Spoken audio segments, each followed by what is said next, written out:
Can you dig it, sucker? You're listening to the Hall of Fame. Here's Booker T and Brad Gilmore. Welcome inside the Hall of Fame. I'm Booker T, 6-time world champ, 2-time Hall of Famer. Got my man Brad Gilmore here with me.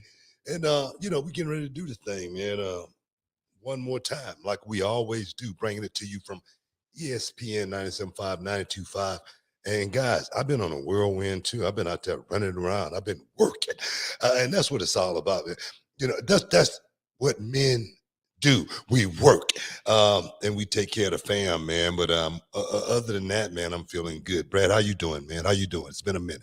It has been a minute, Book. I know you were busy doing your A&E duties last week, but you still made time for us on the show, which it was very appreciated by myself and the entire Hall of Fame listenership. I'm doing good, Book. A few months ago, maybe it was a year ago, you started kind of doing these little things where you would go out and hang out on the beach, right? You hang out on the beach to kind of cleanse your mind, recharge your battery.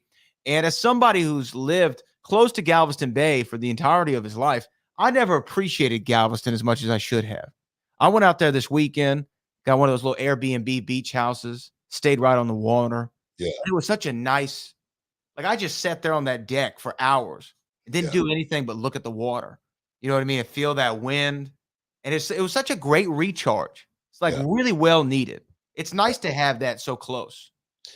I can't wait till the Winnebago get ready, man. Right now is getting some extensive work done to it. And I can't wait to get it back because right now it's perfect timing. Those late summer, cool summer breeze be rolling in around.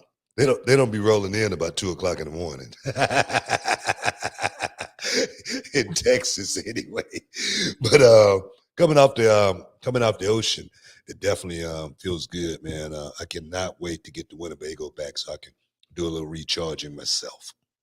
Absolutely. It's much needed for everybody. We'll give a big shout out to everybody in the chat. Make sure you shout out from where you are from.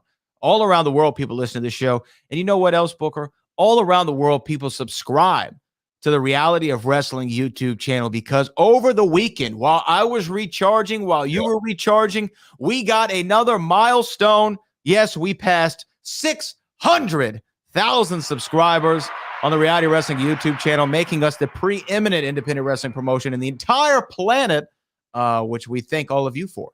Hey, man, Reality Wrestling is moving, man. I was at the airport, and this brother was working. I was in New York, actually. His brother was working at one of the food shops, and he saw me come around the corner, and he's like, "Oh, Booker T," and he's like, "Man, I just want to say, man, you guys got it going on, man. Reality of Wrestling," and I go, "Man, I appreciate that," because of course I thought he was going to say something about WWE or something I did back in the day, but he mentioned Reality of Wrestling and how much he loved it. So that right there just tell me, man, we're moving up, man. We're moving up.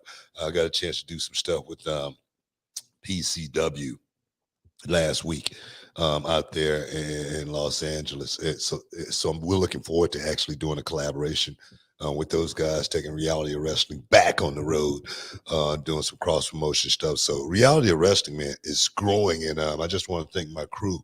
I just want to thank my team for actually, putting it down, putting all the work in. My boy, Kevin Bernhardt, we've been doing shows, with the young talent at Reality of Wrestling. We call them student shows, where they can bring their families out and actually get a chance to get their feet wet, get their champagne wishes, just a little bit of caviar, but not much.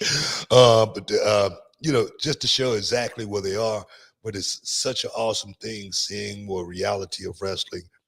18 years just to see where we have grown. It's damn awesome. There again, man, thank you, everybody. Charmel for being there by my side since day one, believing in my dream. Absolutely. The Reality of Wrestling on fire, 600,000 subscribers. I can't think of another wrestling company that's comparable at right now as far as on the independent level that doesn't have a major financial backer, right? And So, we looking for one of them. oh yeah, we don't want to be the one without the main financial bank. I mean, give us all the money. You know what I mean? Give us all the money. We'll use it, and we'll use it well. Look, Dixie, if you want to go another round, hey, here we are. You might want to rephrase that.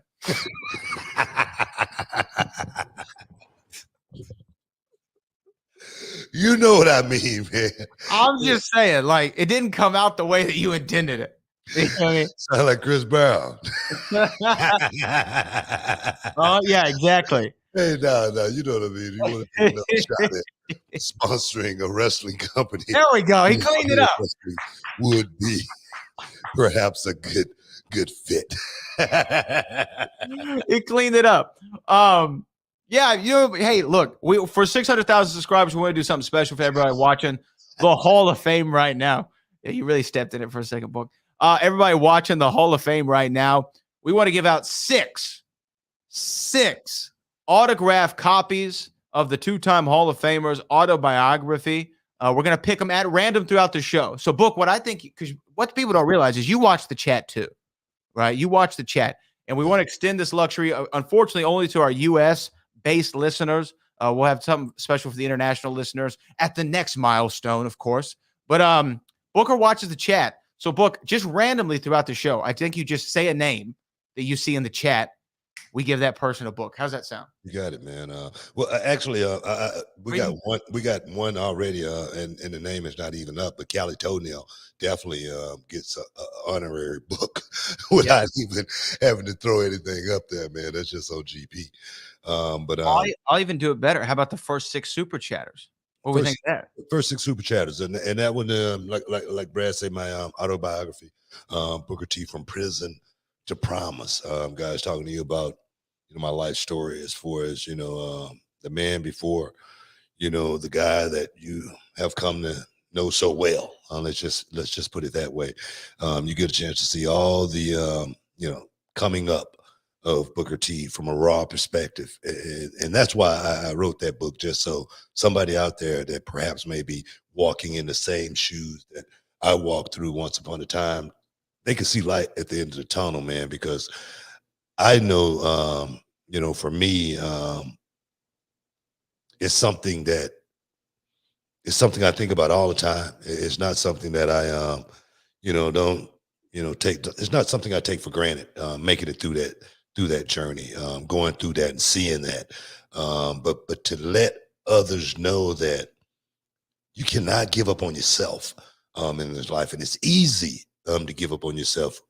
It's actually designed for you to give up on yourself. It's actually, I mean, you don't see it until it actually happened. But when you become institutionalized, it's no problem. It feels normal. And like I say, when they say, like the guard told me, "I see you when you get back," this guy's making a living off people like me on a regular basis. So we gotta think on a higher level in order to not fall into those freaking potholes. You young people, we got to figure out how to.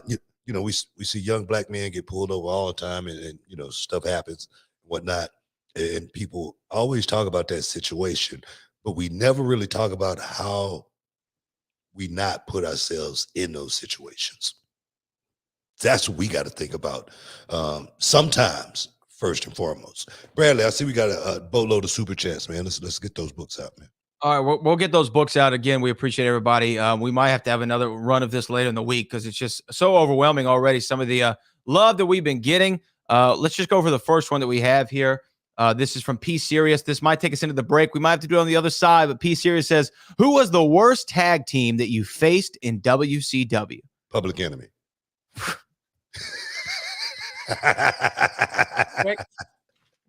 Quick, fast, and in a hurry.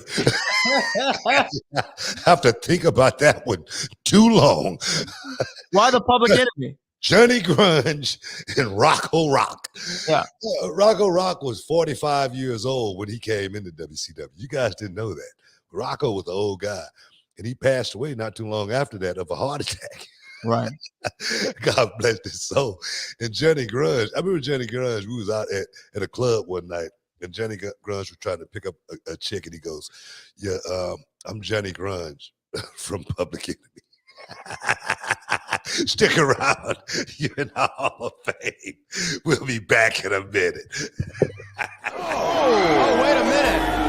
Oh, and Diego De La Cruz now, obviously the veteran here between the two. Wait a minute. Oh. Scissor. Les hit the head scissor. That takes some crazy athleticism. Splash. Les is showing us what he's got.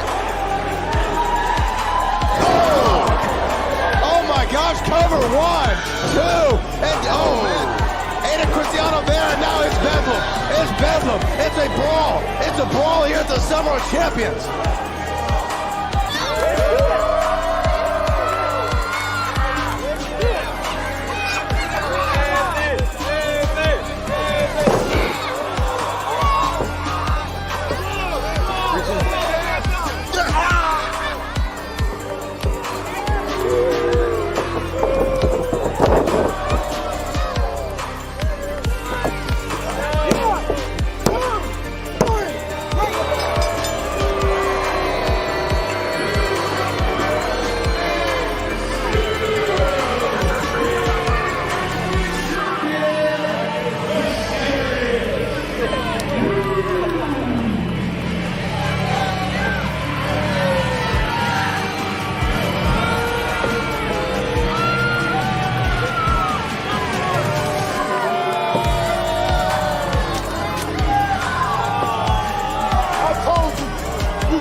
your damn popcorn.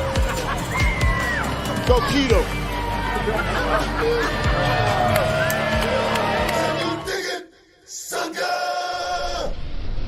You're listening to the Hall of Fame.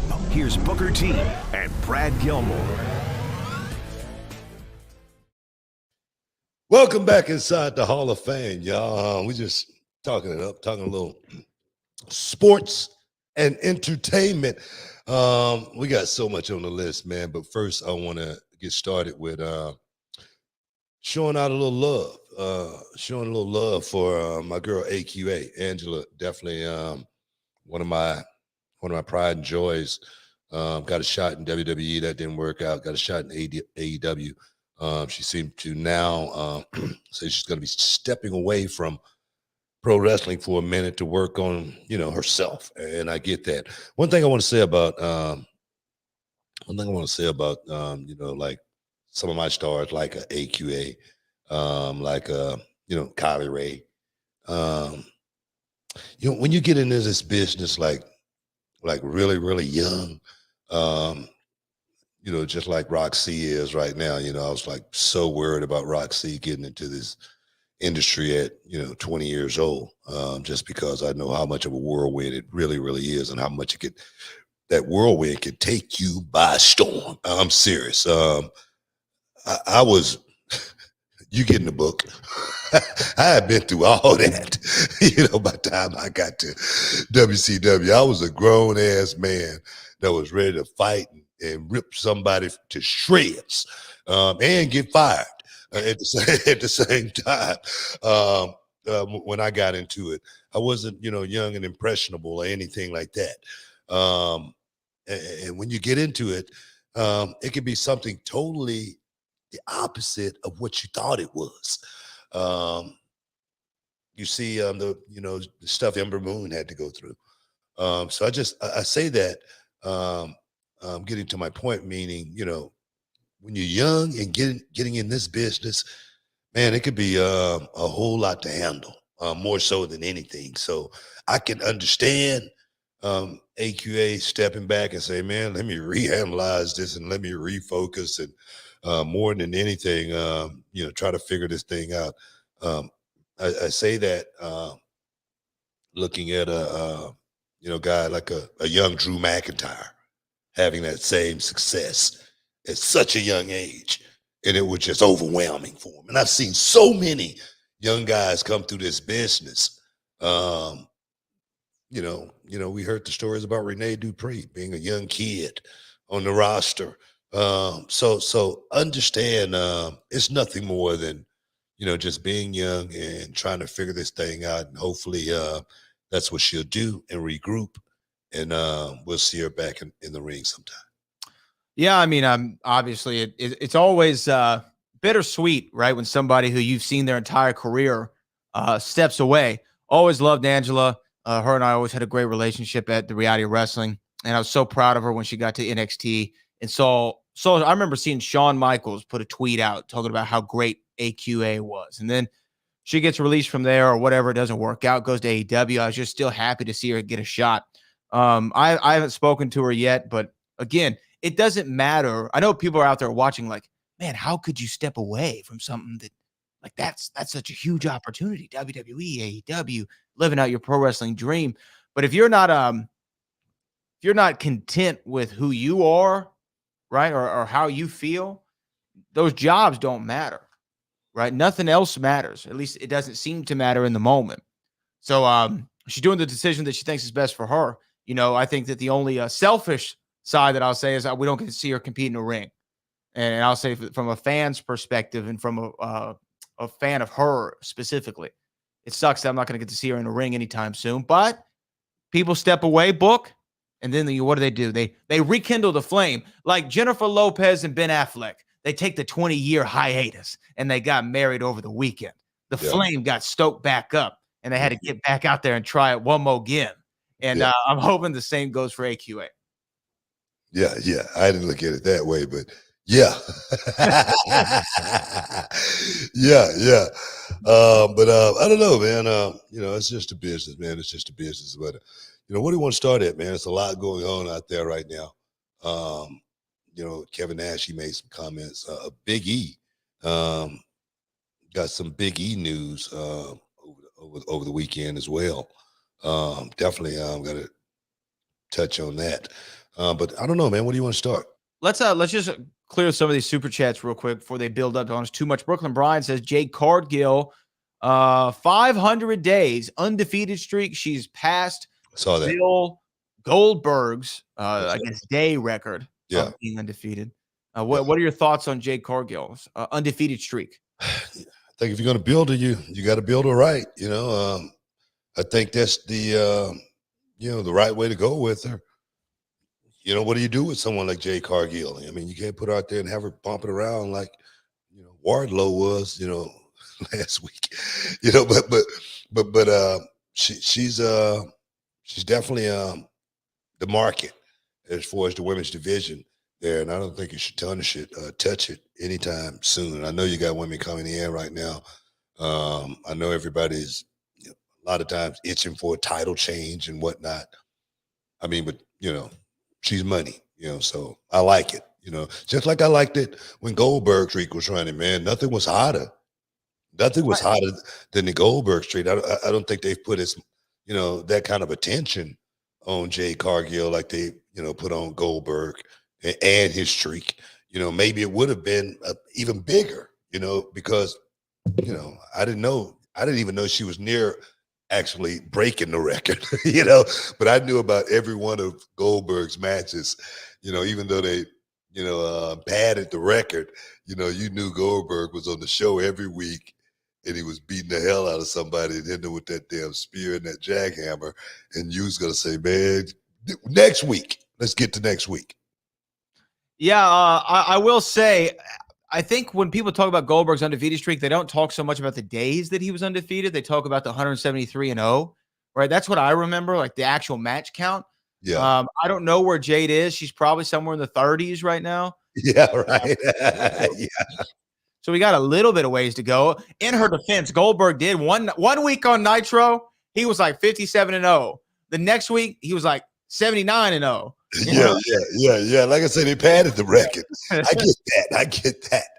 Yeah, I mean, but we saw, nothing but excitement, as far as the rise of Goldberg. It was electric, man. It was electric. I was there. I wanted to be Goldberg. Okay. I wish I had his spot.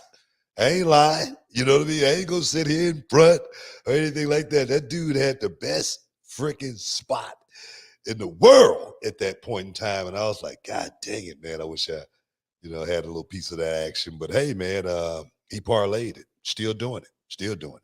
Yeah, I mean, they didn't pay him by the minute either, right? I mean, that's probably another great great thing for him as far as or why you'd want his spot in some ways, right? You have this pomp and circumstance of an entrance, you have the crowd electrified, and then you only have to work for what? Like curtain to curtain, Bill's segment was like 5 minutes, 6 minutes. As well as think about this right here. This is what guys don't think about. Goldberg is 54 years old, and the guy still look pretty damn good. That's what you need to be thinking about. Less is more, baby. I'm serious. Yeah, he moves around pretty good, walks around pretty good, not a lot of bad injuries. And this guy played football professionally before becoming a wrestler. Yeah, and then you look at the guys like, good friend of mine, Kurt Angle, just coming off of 2 knee replacements. I just want to send a prayer out, Kurt Angle. Also, I mean, that brother, man, I always say Kurt Angle packed 20 plus years and 10 years in this business. Mm-hmm. I really believe that. That's how much work Kurt Angle put in 10 years. He put in about 20 years of work. I'm serious. And there again, Goldberg, how much work he put in? About 2 months, right? No, I'm just kidding. Exactly. Hey, man, but I'll take the 2 months. Hell yeah. Debt-free dad says debt-free dad. So good for you. That's good. Glad he's debt-free. Kelly, make sure you marking these down, Brad. Oh, I'm marking them down. All right, we got to make sure we get these guys. And you know what I'm gonna do? I'm gonna throw in 6 more of 35. All right, we're gonna make it a 12. All right, that's how much we appreciate you guys kicking us over 600K. Spread the word, guys. Spread the damn word, because now we're onward and upward to 700, and we need you guys to help us get that done. All right, so we're gonna add on 6 more, man, and 35. That's what we thought. 35 is my second book. 35 championships, man, and we're gonna chronicle each and every one of those title reigns, guys. So we're gonna get that out to you guys as well. How about that? I love it. So far, Brooklyn Brian, P Serious, and Debt Free Dad. Make sure you hit me up on Twitter at Brad Gilmore. I'll get you a copy of this book. We'll get your mailing address and all those great things. Calitonio, though, an honorary recipient, says big happy birthday to Sage. Just turned 8 last Thursday. We watched a little Summer of Champions, went to Disneyland, and it's officially over now with a shoop. Please and thank you. Yes, indeed. Appreciate that, Doc. Thank you. FBGM Loso would love a copy, but I agree, Callie deserves it. Well, Loso, you get one too. You're on our list. So FBGM Loso, hit me up. Well, book. We got to take a break, but we got a lot more to talk about in the world of wrestling. Kevin Nash, TV-14, Big E, a lot of things going down. Stick around. You're in the Hall of Fame. We'll be back in a minute.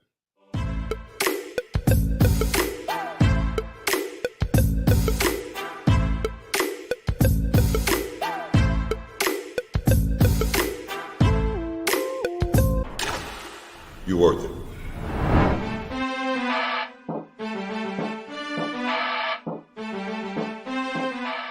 Walker, Texas Ranger handles the bad guys with a roundhouse kick. I'm Jim Walker, Walker, Texas lawyer. I handle the insurance companies with a roundhouse kick to the wallet. If you've been injured in a car, truck, or motorcycle accident, give me a call at 713-552-1117 or visit my website at walkertexaslawyer.com. You'll be glad you did. Why would you call anyone else?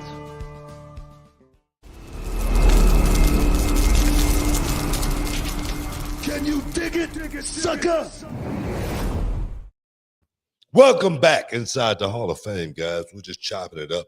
Like I said, there's a whole lot going on out there in the world of sports and entertainment. A lot of comments being thrown, a lot of certain things being thrown out. Now, and the thing is, I know this young world today. Sometimes they just don't want to hear it. They don't want to talk about it, But Big Kevin Nash, a friend of mine I respect a whole lot. he had something to say about the young generation out there today and the way they do this. And Brad, you got that? You got that? I have the quote right here. I'll read it out for everybody. This is what Nash said on his podcast. Click this, the Kevin Nash podcast with Sean Oliver. He said, the thing is, I found out our wrestling was nobody has any heat. There's nobody on the television show that I can look at and say, that person, if this was real and kicked my door down, I'd be like, oh, F, they're athletic, but they don't look like they can even throw an effing punch. I realize now that both companies do it when they go to commercial break. The action is in a small box. And I actually enjoy that more because they're going so effing fast on a large screen TV. You're like, slow the F down. It's just too fast. Nobody sells ish. And that was Kevin Nash's comments about the young generation, today's wrestling on his podcast. You know, man, the thing is, I agree with him. You know, I agree with Kev 100% as far as, you know, we never got a chance to talk about the Jordan Grace comment she made just last week that pretty much went viral. And the comment was, you know, about Chris Benoit not being able to work today with the young guys because he wouldn't be able to remember a match. Well, I wouldn't be able to work with him either, you know, because I wasn't trying to remember a match. You know, I wasn't trying to go out there and think about what spots were coming up. I was going out there trying to make the fans feel something. I was trying to make somebody cry. I was trying to make somebody feel a certain way about watching this art that we're displaying. And to do that, we got to, sometimes it gets, you know, real up close and personal. When Kevin Nash talk about, you know, guys not being able to throw a punch, you know, I get it because it's like, you know, the guys today, they expect for you not to see them slap their leg. You know, it's like when I go to see, you know, a really, really good magician, I don't want to see how he do the tricks. I don't want to see how he make the woman float, you know, or levitate. You know, I don't want to see how he, you know, do his work. I want to be in awe, shocked and amazed when I leave. And when I watch it today, that's what I see it as. I see David Copperfield are the mind freak. That's who these young guys are like. That's who, you know, let me come to your area a little bit. You know, Copperfield is mine, but you guys like the mind. Am I right? Chris Angel, yes. He's He's the mind freak, right? He's the mind freak. Exactly my point. You go watch the mind freak, and you for 1 second see how he do the trick. See how you feel about it. That's simple. I like, here's the thing on matters of this, I diverge, you know, or I divert to people such as yourself or Kevin Nash. I will say, even for me, which I guess I'm the target demo. Maybe I'm aging out of it though. I don't know who the target demo is, but it's, you know, kids 18 to 35 or whatever it is. I will say sometimes I don't feel personally as invested as I used to. Now, I don't know if that's because you've watched it for 20 years and so you're not as drawn in, or is there a different symptom? You're shaking your head. No, I'm shaking my head because that's not it. It's not because you've grown out of it. You know, if that's the case, women would have stopped watching the soap operas. Right. Okay. All my children in General Hospital, they would be obsolete if that was the case. You know what I mean? Because you'd be worn out on it. The stories, man, the stories compel you to dive in. And that's what I think a lot of that is missing, because now it's become gymnastics, track meet, something of that nature, opposed to two guys are let me say this, it's people trying to remember their spots, trying to remember, how the dance go from the outset, from the beginning all the way to the damn end. It's our spots. I never thought about, when I left the arena, when I had to drive almost 300 miles, what spots we did in the match. I had no time to think about that. Only thing I had time to think about was, did the crowd get their money's worth? And what were they going to come back next time we're in town? That's the only thing that I was thinking about.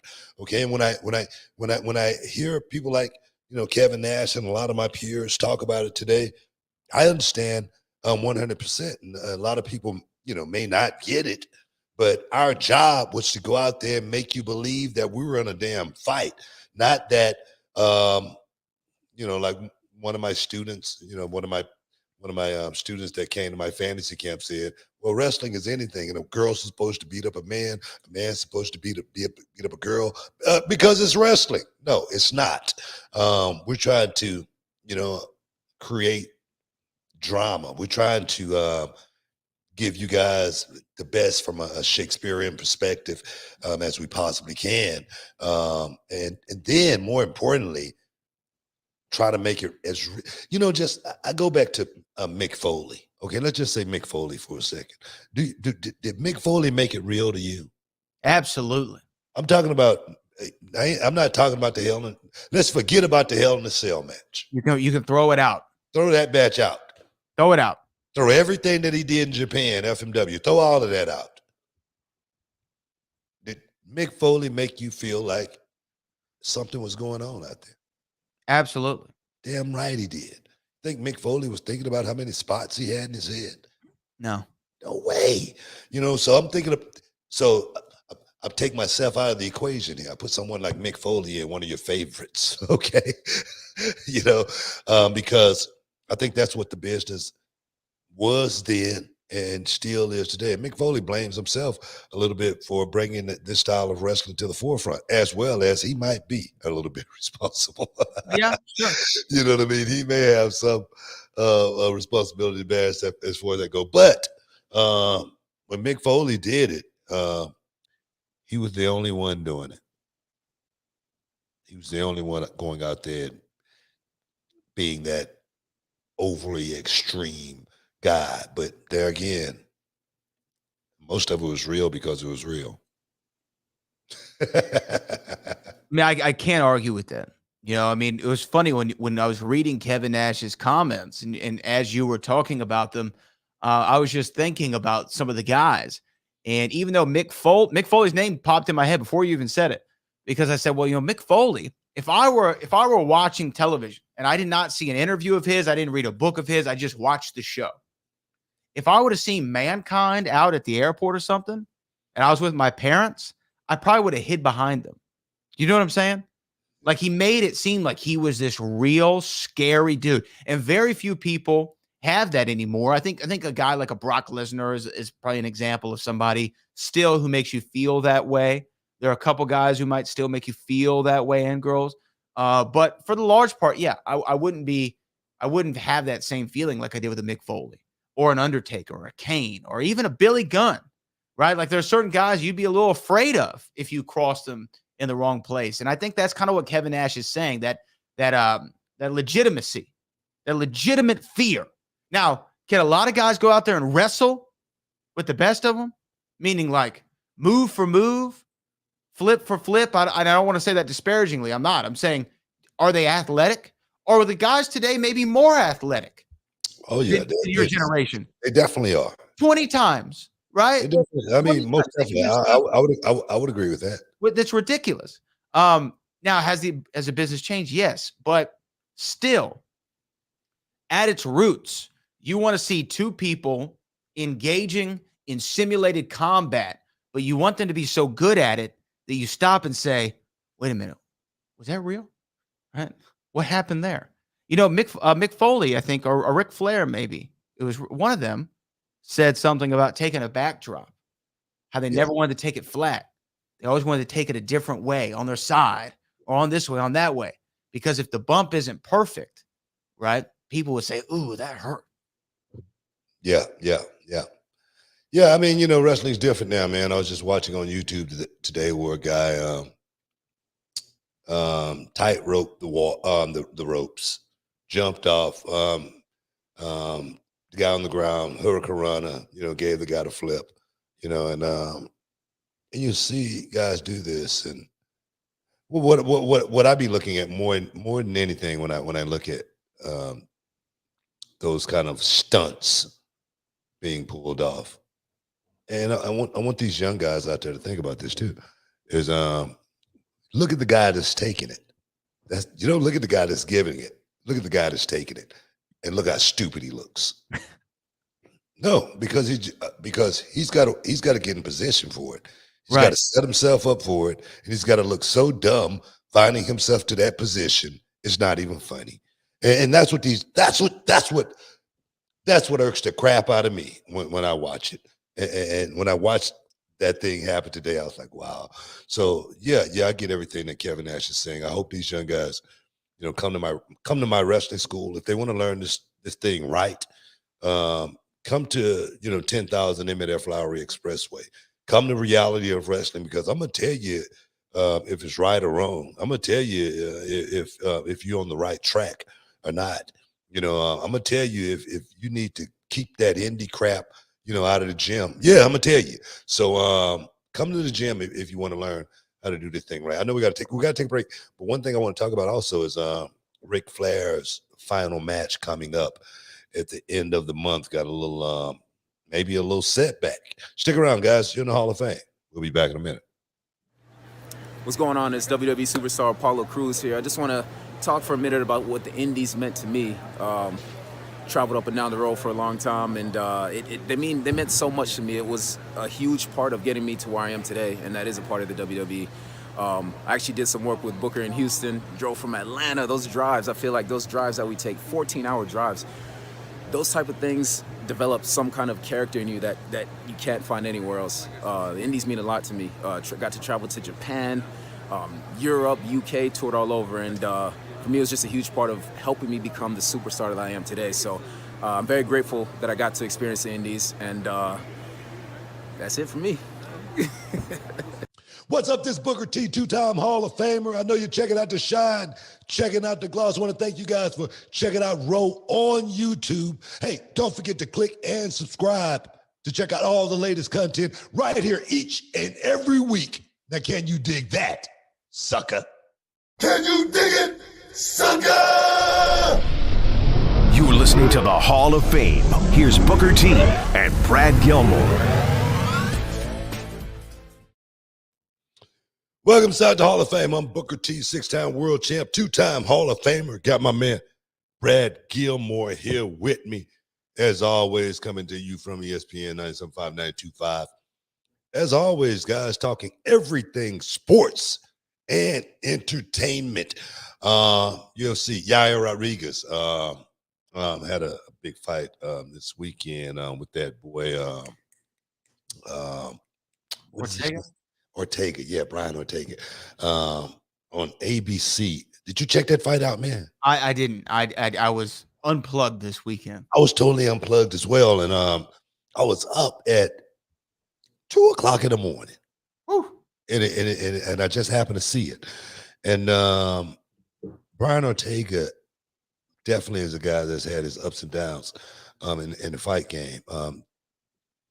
Rodriguez, a guy that's been hot, super hot at certain times, and then seemed to cool after fighting certain guys. But in this fight, first round, Rodriguez pretty much is tapping Ortega up pretty good, tapping him up pretty good. Then finally, Ortega said, "Let me take this thing to the ground." End up getting it to the ground, but throwing his shoulder out of place. Fight stops. Rodriguez wins the fight. What do you think, man? You think this is it for Ortega as far as being in any spotlight? Because that game is so hard just to train, just to stay in the, just to stay in the gym. Is hard to do, and then to go out in a fight like that, main event on ABC. Looking to get back it because he's come close. He's come close so many times. And then you think with a guy like Yair Rodriguez this is going to be it. And then boom, something like that happened. You think that's it? You know, it's hard to say. I think with Brian Ortega, especially, he, to me, never kind of rebounded fully after that Max Holloway fight. Remember that bloodbath they had? Yeah, They man. literally left it all out there. And he had Max in trouble a couple of times in that fight, as well. It was a war. It was a war, and I'm not saying the loss set him back. I'm saying the war, right? And you can only take so many of those, Book. I mean, that was a brutal one, and I think he suffered some significant injuries after that fight, if memory serves me correct. Didn't he have an orbital injury, I believe, after that? Yeah. So, you know, those just set you back. And I don't know if you could ever be the same guy. I didn't see the fight this weekend. I didn't even look at it. Like I said, I was unplugged in Galveston. I need to go back and check it out to give you a better answer. But normally, if you're given so many chances in the UFC and you don't capitalize on them, chances are we don't see you in that position anymore. But, you know, stranger things. No, I mean, he was losing the fight even before the stoppage. I think him getting it to the ground was him trying to slow the fight down and perhaps, shift the tide in his favor. But Yair Rodriguez was literally tapping him up real nice before it was over with. Even though Yair actually had a cut under the eye as well. So it was turning into something real good. But it was over before it started. And I'm just wondering, I just want to throw that out there. As far as, what's next for Ortega? Because right now it's probably going to be sitting on the sideline, recovering from this. I'm sure they popped it back in, but once something like that started popping out, it tends to keep popping out. One of my kids, Clay, the magician, Clay Roberts, he was going through that same thing for a while. We'll see where it progresses. You mentioned about Ric Flair's last match, and I know you had a point to make on it, Booker, and I don't know if this is the same thing, but news actually just broke while we were on air. Is this what you're referring to? Of the combatants. We now know what Ric Flair's last match is going to be. Do you know this? No. Mm-mm. Okay, this just broke while we were here live on our YouTube stream. If you're listening to us later, then you might already know the news, but this is brand news for us. On Sunday, July the 31st, from the Nashville Municipal Auditorium, Ric Flair will be competing in his last match. It'll be a tag team contest. On one side, it'll be Ric Flair tagging with his son-in-law, Andrade El Idolo, taking on the team of somebody I really never would see together, taking on the team of Jay Lethal and Double J, Jeff Jarrett. JEFFJARRET.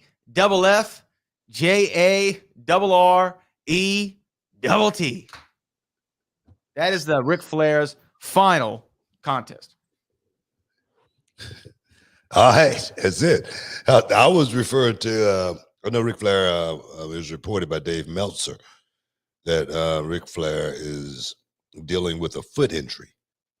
And the show is still going to be happening as far as Starcast. Yeah, Starcast is still going to be going down. Ric Flair's final match is still going to be happening on the 30th of this month.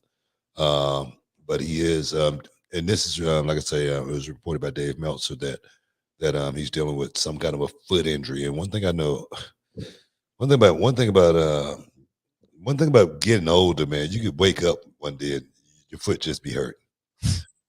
You don't know what the hell's going on. Why is my foot hurt? You know what I mean? So I'm just wondering if that has anything to do with this now being a tag match, as well as Jay Lethal being inserted in there, because I remember Ric Flair just a couple of weeks ago, Ric Flair said, ain't no way in hell Jay Lethal is getting in this match. And now Jay Lethal in there. Maybe that was smoke and mirrors. Maybe that was an angle. Maybe that was Ric Flair, pulling the wool over the eyes just one more time. But I'm happy to see if Ric Flair is going to go out there and do it.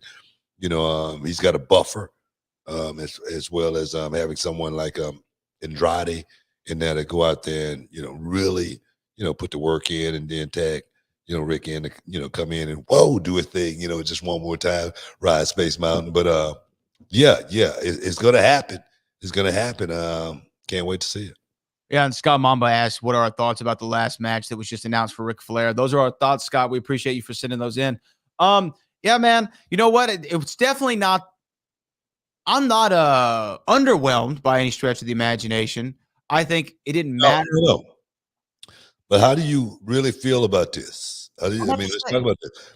How do you really feel about this as far as Ric Flair not going out, styling and profiling, walking that aisle like Ric Flair only can, with the nice robe on, the I'm sure he'll have that all. No. But going out there and having that singles match, how disappointed are you? Talk to me about that for a second. I don't think I'm disappointed at all. I fully expected it to be some sort of tag scenario. I just couldn't see Ric Flair going out there working a 20-minute match or whatever it is at 73 years of age. Personally, I wish, and it's not my choice, that he never came out of retirement the first time when he wrestled Shawn Michaels and had, without a doubt, the greatest wrestling goodbye of all time. That is the greatest send-off I've ever seen in this industry in my time watching it. So I expected it to be a tag match. These three guys in there, I'm a little surprised by, but they all have been circling around the Ric Flair universe as of late. Of course, Andrade is Charlotte Flair's husband, so his son-in-law, not a big shock there. He's been training with Jay Lethal. And then Jeff Jarrett was at the press conference. And I remember Jeff Jarrett being at the press conference, and I'm saying, why is Jeff Jarrett at the press conference? Why is Double J here? Now it makes sense. Double J said, look, I'm not going to let Ric Flair go out there and not get some money off of this. All right, I'm going to figure it out. Because he is J-E-F-F, J-A-R-R-E-T. Okay, let's look at this. We got Ric Flair. Woo! We got Jeff Jarrett. We got El Idolo Andrade. And we got the man. Is this somewhat crossing or opening the forbidden door? Okay, so you have a Ric Flair who's independent. Yeah. Right? You have Andrade, who is an AEW talent. Yes. You have Jay Lethal, who's like a AEW quasi Ring of Honor talent. Yeah. Right? And then you have Jeff Jarrett, who I believe is working for the WWE currently. Yeah, in a high up position too. Isn't he like a charge of live events or something like that? Well, no, right. I think live events. He's like he's like got an executive on his name. I know that. Hell, Jeff Jarrett, WWE role. Let's see. Yeah, he is the senior vice president of live events. Yeah. Yeah. So what do you think? And let's not forget, the night before, he is the special guest referee in the SummerSlam match. Exactly. Jeff Jarrett said, I'm going to get this money this weekend. I'm getting this money. I'm going to be on not only the WWE live events, I'm going to be on all the live events. I'm the senior vice president. And you're going to be in StarCast too, probably. I'm doing a signing. Whatever I could do. This is in the great state of Tennessee. I'll be damned if I'm not getting my money, man. I bet you if you look and see who's advertised, his name just went up. I bet you any kind of money. But we got to take a break, man. We got to take a break, man. I ain't trying to throw no hate on my man. I'm going to tell you right now. All love. If it was me trying to get that money, I'd be getting it too, man. But stick around. You're in the Hall of Fame. We'll be back in a minute.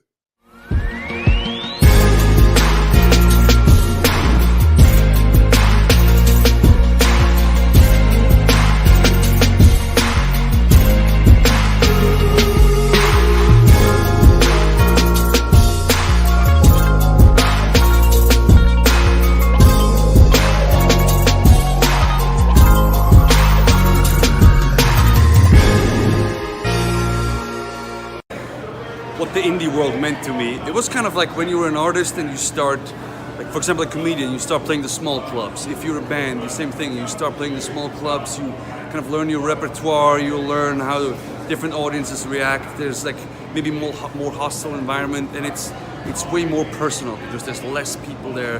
There's less of like things around. It's just you and the audience, and I feel that's when you really learn your craft. That's when you learn how to adapt, how to change, how to find something that works. So to me, it's kind of the foundation to everything I do. And that's Big E. And that's his foundation to everything he does. Can you dig it, sucker? You're listening to the Hall of Fame. Here's Booker T and Brad Gilmore. Welcome back inside the Hall of Fame. Oh, man, I see we got a lot of super chats, Brad. We do, Book. We don't want to miss out on the super chatters, man. Let's take care of them. Let's take care of the super chatters. Brooklyn Bryan says Jade Cargill is 34-0. Baddies. I miss Red Velvet. I do too. Yeah. We talked about Jade earlier, though. This is from County. Wait a minute. Is Red Velvet, is she hurt? She's on the shelf. Oh, my God. What happened with her?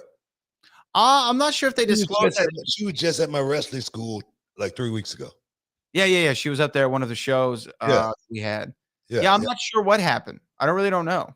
Undisclosed injury. A lot of people getting injured in AEW. Tony Khan been announcing that, it seems like on a regular basis. I don't know if it's like they've been jinxed or what, but everybody seems to be coming up on the shelf. I think Jungle Boy just went out with an injury. Yeah. There's been a few lately. Definitely been a few. Still evaluating Bryan Danielson's concussion, whatnot, when he's going to be back. So it's definitely Adam Cole, of course. A lot of guys, man. A lot of guys down.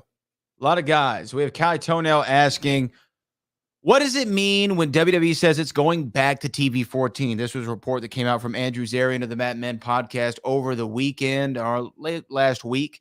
It was confirmed from an internal memo from the USA Network. The WWE plans as soon as this evening, when we're recording this, to go back to TV-14. What do you think about it, Book? Because I kind of have my thoughts on it, and I don't think it's really as big of a deal as people are making it out to be. I think it's everybody that does that leg slap will be fired. I think that's what we're going to get ready to do. Well, AEW's about to sign a bunch of talent. I'll tell you that. At least that's what I hope it means. I hope it means we finna get back to business and go out and start telling some compelling stories, man. The thing is, I say this because I was in WCW, and people might think it was, like 100 years ago, but it wasn't that long ago. I was in WCW, and I was watching those guys in WWE, WWF, whatever, letter you want to put on it. I was watching those guys go out and freaking fight, man. And my thing is this.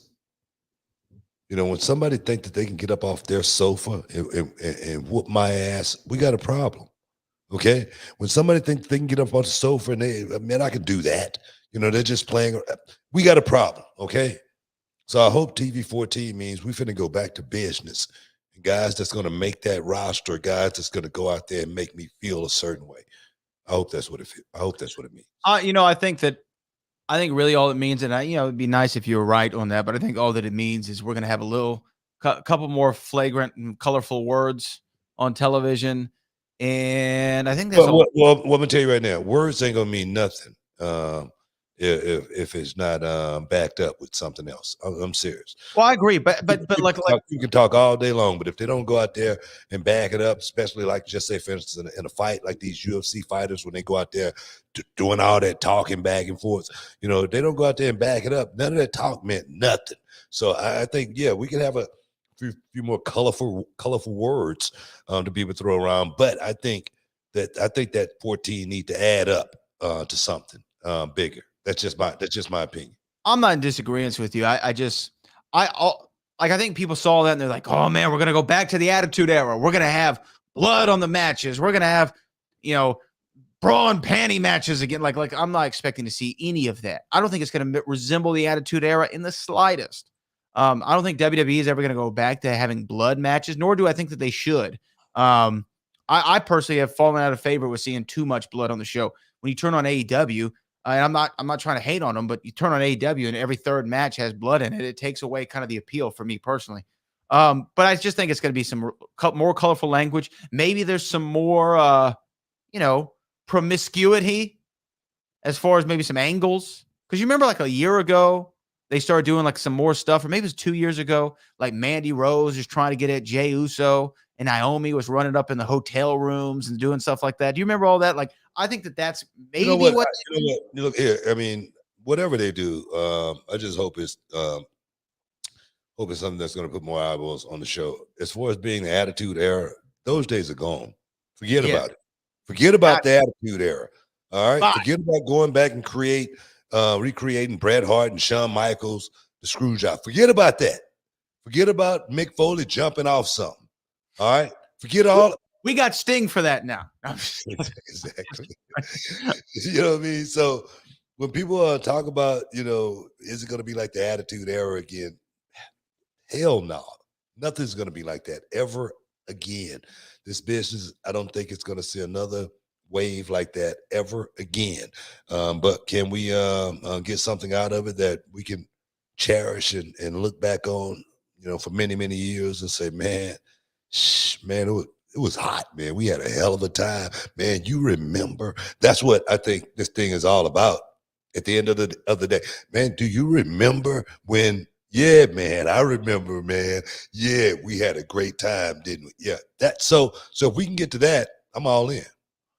We'll see. I mean, we'll see what TV-14 means. Again, they're saying is as early as this Monday's Monday Night Raw tonight when we're taping this. Maybe it happens, maybe it doesn't. We'll see what TV-14 means. I really don't think it's a big deal. I really don't. We'll see. And it might be an advertiser thing too, or it might be the USA Network says we want to bring in a little bit more mature audience for the show. Maybe it's too pretty for them. I don't know. We'll find out. Remember they had Raw Underground and we saw strippers and G-strings. And come on, man. I didn't think Raw Underground was gonna last, but for a minute. I think that's what it was. You were right. You remember I said that? I said, "Come on, this is not gonna work too long." Just because we don't want to get too close to what we're doing and what they're doing. That was a UFC thing. It was a great concept, maybe even a great idea. Timing might have, execution. Let's just say that may not have been proper. Execution. Execution. We have a clip here a super chat here from Kid who says, "Is it fair to say that wrestling's changing?" And I think this is a good segue to something I wanted to play here on the show from Jesse Ventura talking about the change in wrestling. And I kind of want to get your reaction to this, if that's all right. Yeah, let me hear it. So Jesse Ventura was on Talk is Jericho, and he was talking about why he isn't as invested in wrestling today. Here's what he had to say. Check this out. And it took me a while to determine why wrestling today, to me, doesn't have any intrigue whatsoever to it. And I'll tell you why. There's no rules. Interesting. Now, when I say that, here's what I mean. In my day, when you broke a rule, you could lose a match. Mm-hmm. In my day, when you broke a rule, the referee'd make you break up the hold. In my day, the rules meant something. If a guy was thrown out over the top rope, that was considered so dangerous. That was a disqualification. Mm. And with those rules, it allowed you to get heat. Because when you'd win by breaking the rules, people were angry legitimately. Today's wrestling, Chris, tell me a rule that can't be broken. It's very hard to be a heel in this day and age because, there it is. There's Jesse Ventura talking about that. And this is what I wanted to ask you about. And this is why I think he's talking about wrestling's changing. The rules. It seems very simple on the surface of things. But do you think that it is true that because the rules kind of aren't enforced in the major companies as they used to be, it's harder to tell those stories? It's harder to be a heel, find a way to cheat when, like, just for instance, and I'm not trying to throw AEW under the bus, but like when you watch an AEW tag team match, there are no tags, there's no legal man, there's no 20-second count, right? There's none of that. There's no holding on to the tag rope. And so I think it does put the heels, quote unquote, in a bad position. What do you think? Just like the comment there a second ago, I agree with that comment 100%. You know, wrestling is changing, and it's due to stuff like that. And it's due to I think also, I think companies like AEW want to change the rules. They want to make it more fast paced. They want the crowd to be able to get into it from a perspective towards more this is awesome chants. They want the fans to be able to say ooh and ah as much and as often as they possibly can. Look at the show from the beginning of the show to the end of it. They try to have as much of that as they possibly can. So as far as getting the emotional attachment from a fan to one of the wrestlers, that's kind of like played out now. But I do say the wrestler that can go out there and do that, that's the wrestler that's going to get over more than any of these guys that's actually doing all this other stuff. That's just my opinion. 3 letters for you. MJF. Yeah. I didn't want to bring that name up because I didn't want people to be, say I didn't want any word either way. But that's exactly what I'm talking about. The guy that's going to be able to go out there and make what I used to try to do a lot of times. I always say, if I could, on the house shows, I used to try to, because we had plenty of time. We could go out there and we could really work. I used to try to make a tear come out somebody's eye. I wanted to try to motivate a tear to well up in someone's eye and roll down their cheek because I'm getting the hell beat out of me. And that fan, and then I'll fall over by that. I know exactly where that fan is too. I'll fall over to him out there and bang my head up against the rail, and just so that fan can reach over and say, "Come on, Buck, come on, you can do it." And I'll end up getting it done. And that fan will remember that for the rest of their life, and they'll come up to me one day, 20 years later, man, you remember when you was in such and such arena? Now, if you were just out there doing flips and whatnot, and this is awesome, whatnot, I don't know if that fan's going to show up to see you because he was not invested in you. He was invested in everything else that the fans were doing. That's what the investment was, So I just try to, encourage young people to, try to think outside the box. We got to take a break, man. You're in the Hall of Fame. Real talk. We'll be back in a minute. I'm serious. Nah, I was looking at I was reading an article. It was a quote from Shelton Benjamin, and he was saying, Brock, character on television right now is the Brock that's around the boys, around his friends all the time, and the thing is, I can attest to that. I tell the story about when we were snowed in Connecticut, and man, we hanging out, getting the free drinks, you know what I mean? We can't go anywhere, so we just hanging out in the bar, and we had this bartender, man. I don't know what her problem was, but she like hated all of us. I mean, we could not get nowhere with her. We was like, I mean, just keep the bar open for another hour. You're going to make some money. She's like, bar's closing in 10 minutes. We're like, good God, what's going on here? Brock Lesnar roll in. He's smiling. He's having fun. He goes to talk to the bartender. I don't know what he said to her, but the bar was open for the rest of the damn night. We was like, what the hell's going on? He's having fun. We was just like, wow, man, but he is that type of dude, man. And for that character to actually come out on screen is actually pretty cool. I like it because it takes nothing away from the beast incarnate when he goes out and take care of his business inside the ring. That's what I've talked about forever. Brock is improving my point right now very well. Can you dig it, sucker? You're listening to the Hall of Fame. Here's Booker T and Brad Gilmore. Boom! Welcome back inside the Hall of Fame, guys. Before I move to my next point, we got any more super chatters? Of course. Kid says here, what are your thoughts, Booker T, about ECW? ECW? Yeah. What are my real thoughts? Real thoughts. Honest opinion. No, my real thoughts. Trending, Booker T. No, my real thoughts about ECW. I just wonder, with these companies out there, like the MLWs and certain companies that have popped up and tried to be like ECW over these last few years. I can only imagine what ECW would have been if they had social media back then, if they had Twitter and all of the ability to be able to create their own content without actually having to use a big television station or anything like that. Those guys would have been insane. It would have been nuts. Paulie Dangerously is a guy that's so smart, man. He's a genius as far as his business goes, as far as I'm concerned. To be able to put together a ragtag crew. no diss to any of those guys, but they know to put together that crew, man, and make all of those guys stars, to where when you watched it from the outside looking in, you say, man, these guys, man, they finna take over the world. I used to love Sandman. I mean, Taz was, one of my favorite characters. The Taz Mission, RVD, of course, Beulah McGillicuddy.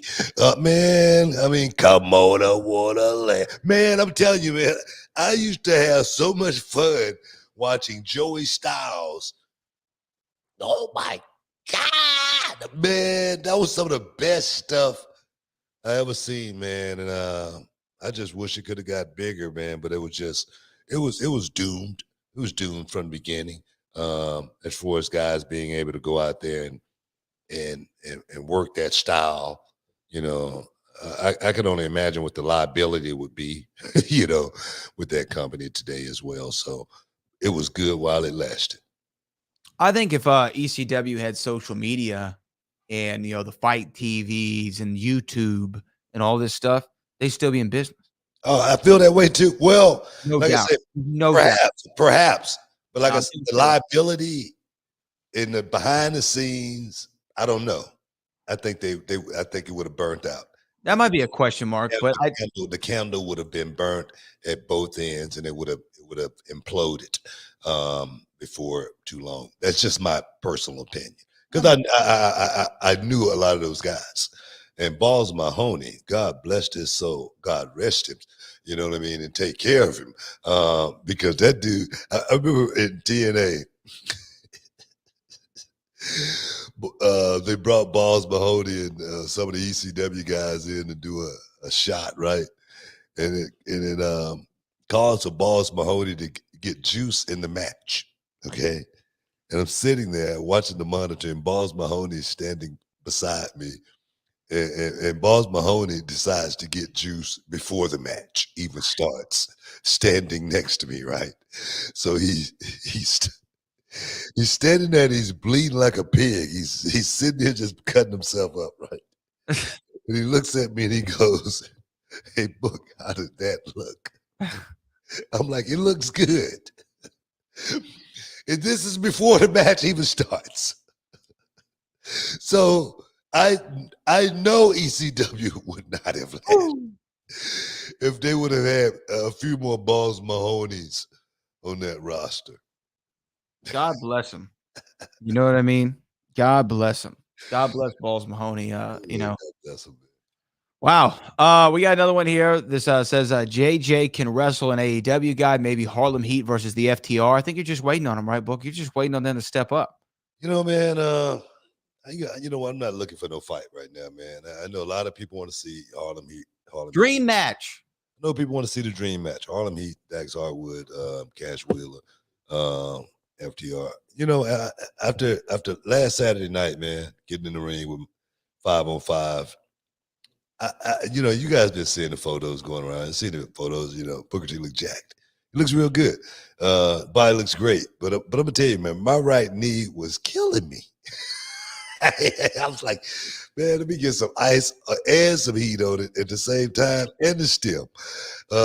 Just because, man, it's hard going out there and pulling the thing off at 57. That's why I say Ric Flair at what?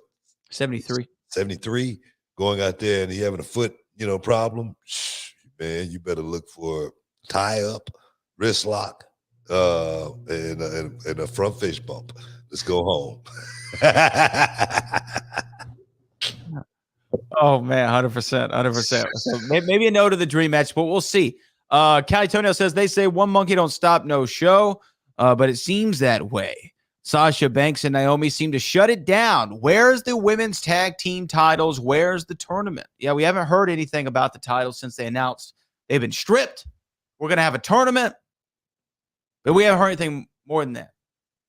Have Sasha and Naomi killed the WWE Women's Tag Team Championships? Will we ever see them again? Well, will we see the tag team championships be defended again? Will we ever see the titles? Because there's no champions right now. Yeah. I feel like we're going to see champions again, and that's the thing right there too. You know, we haven't. It's something that, of course, with Sasha and Naomi out like that, do you want to immediately just say, hey, well, let's do another tag team tournament tomorrow and crown somebody else? It doesn't matter, you know, just keep it rolling. I think holding off, trying to perhaps do it right, as well as Sasha and Naomi. I think this affirms how important they were in their role, just because they haven't filled that spot just yet, as far as them being the two that was representing the company in the tag team division. I think it shows there again,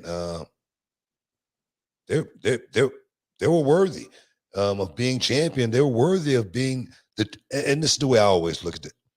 I don't look at the titles like Naomi and Sasha, okay, first and foremost, as well as I don't look at the titles like the fans do, okay? I just don't. This is the way I look at the titles. Sasha and Naomi were the tag team champions, okay? Correct. The only way I look at that is the company felt like you guys and what you guys brought to the table was worthy enough to be representing the company as the tag team champions. I don't look at it as, you know, we're better than you guys or you're better than us or anything like that. I look at it as we're being the ones right now at this moment that the company has given us the ball to say, hey, we are the tag team champions. Now, if you want, you know, great tag team matches with, you know, a lot of other great, you know, tag teams out there, well, first of all, you got to have a bunch of great tag teams to do that with. Okay, you tell me. It's a good point. You tell me outside of Sasha and Naomi, who are the other great female tag teams? That's a thinker book. I mean, it's also been one of the problems with the. No. But we can't get past that when we're saying we're not getting respected and whatnot. That was one of the quotes. So talk to me. Let's go there for 1 second. Name me one other great tag team. I don't really know what to tell you, because as far as emphasis on the women's tag team division, well let's go here. Let's go here. Have they built any tag teams, really? Let's go here. Can you name one? Can I name a tag team? One great tag team that. So you put that great in front of it, and that's a problem. It's a problem because I don't feel like I think the idea was, hey, it'd be cool to have women's tag team titles, but besides the idea, have they being WWE or any of the talent really been able to make those titles feel special? Because Zelina and Carmella had a cool run, right? But did they really build up that team? You know what I mean? Did they build up the team? That's exactly. The Iconics were cool, but did they build up the team? Well, Brad, let's just skip to the chase. That's my point. I don't think I'm in disagreement. No. My point is, when you're the tag team champions in that role, you're just you're in that position because they believe in you. That we can call you guys tag team champions, and people can believe it. You know what I mean? And that's about it. That's about as much weight that it's going to. It's not going to carry a whole lot of weight other than hey, we're the ones. And the thing is, do you want to be in that position? Maybe not. You know what I mean? But the other spots are field right now. Okay. And it's a good spot to be in, to have the title around your waist. I say, that's what I'm talking about. Get it here.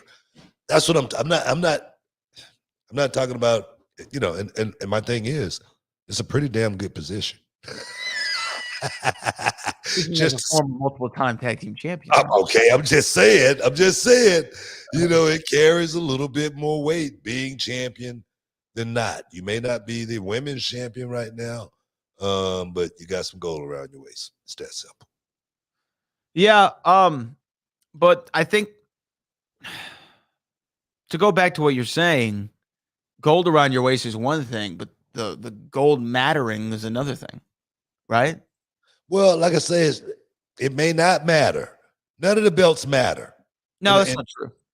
Look here. Look, I mean, in essence, what I'm saying is the belt matters as far as you're being the guy. The belts matter as far as, man, I'm working my ass off and I deserve to be in this position. Okay? That's what that means. Okay, as far as that title go, everybody can't be in that position at one time. Okay? It's just that simple. So for me to have the TV title, okay, I'm cool with that. Till I get back in position. To me to have the tag team titles, till I get back in position, I'm cool with that. For me to have the Intercontinental title, for me to get back in position, I'm cool with that. But at the end of the day, every one of those titles meant that you were somebody that was worthy enough to represent the company in those positions. And that only. Well, look, we have to take a break, but I actually have more on this when we stick around. You're in the Hall of Fame. We'll be back in a minute.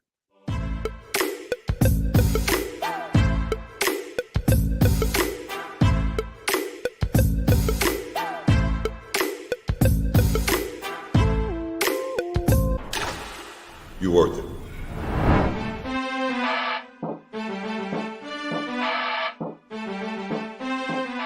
For 13 years, the King of Solar Screens has been an industry leader, and we proudly use 100% American-made products. Home of the $55 any size, any color solar screen.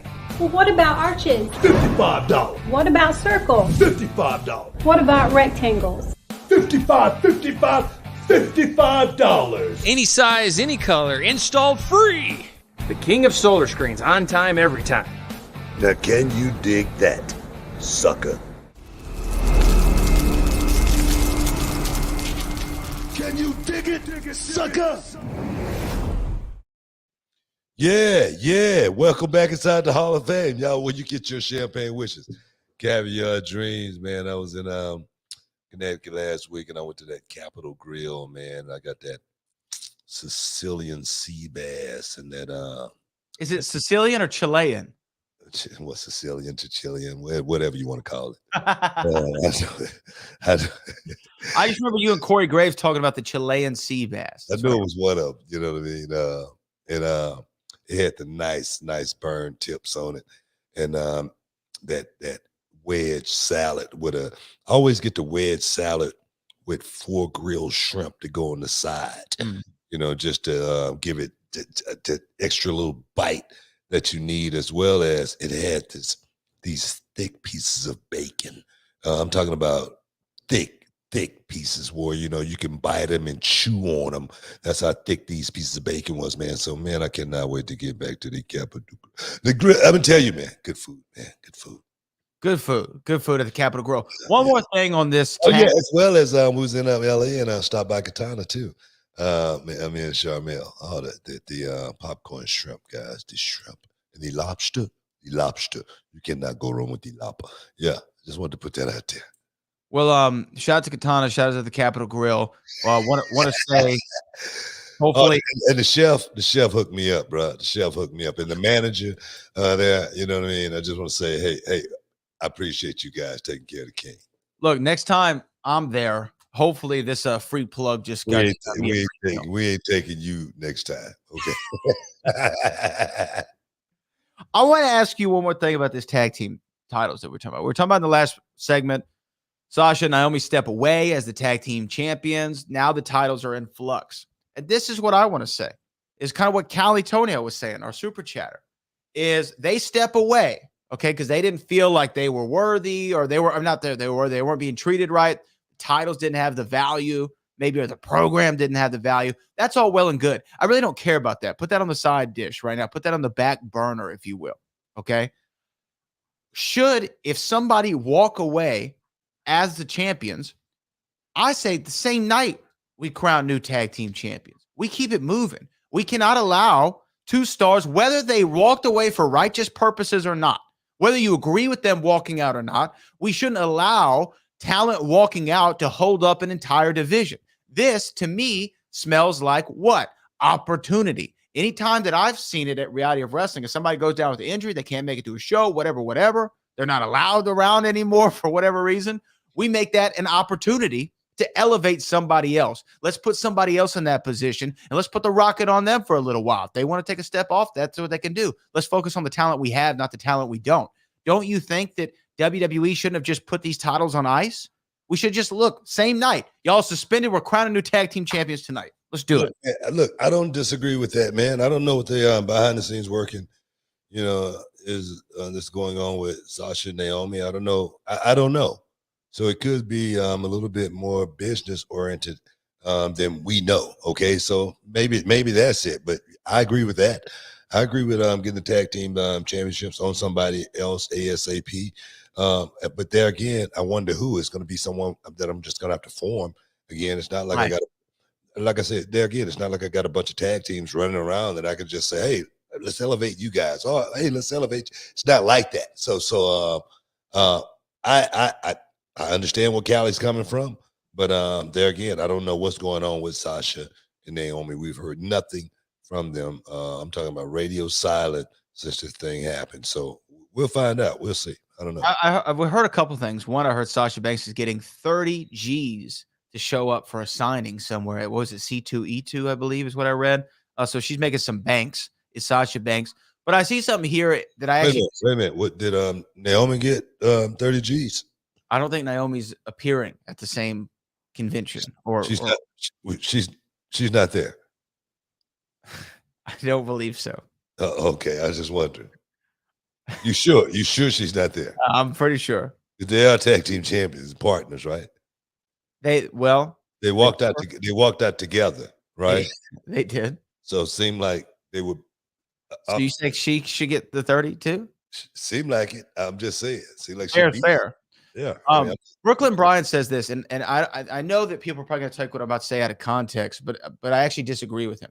He says Mercedes, which is Sasha Banks' real name, and Trinity, which is Naomi's real name, are irreplaceable. Booker, you can agree with me or not. I don't think that there's anybody that's irreplaceable in wrestling ever. And I say that because I remember Stone Cold Steve Austin talking about when he walked away, when he took his ball and went home, he thought the whole show was going to stop. Steve Austin, the biggest star in the history of wrestling, just walked out on the WWE.